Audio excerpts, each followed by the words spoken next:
Russia's T-14 Armata tank has been the subject of much hype and speculation.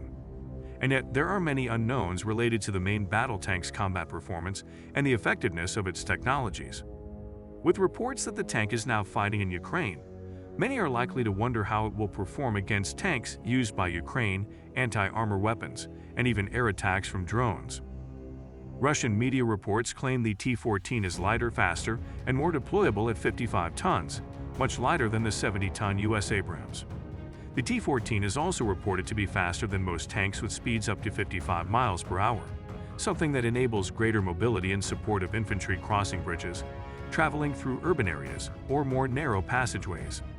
The question is whether the T-14 is less survivable due to its being lighter weight than an Abrams, something that likely depends upon its armor configuration and countermeasures such as active protection systems.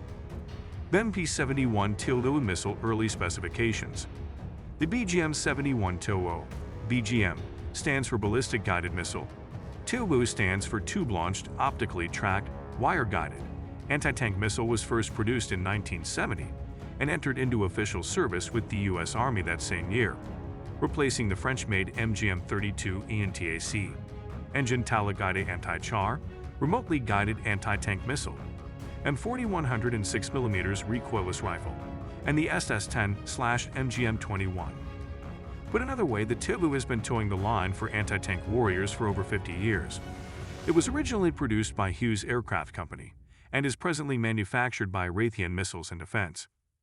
As Kyle Mizokami noted in an April 2021 article for Popular Mechanics, in the early 1970s, the Army fielded what was then the heaviest, longest-range anti-tank missile in the world.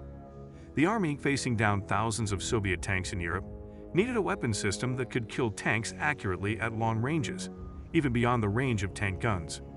The TLU was revolutionary. It had a hit probability of about 90% out to its maximum range of 3,700 meters, 2.33 miles. Once the TLU reached its target, its shaped-charge warhead could penetrate the heaviest of enemy armor.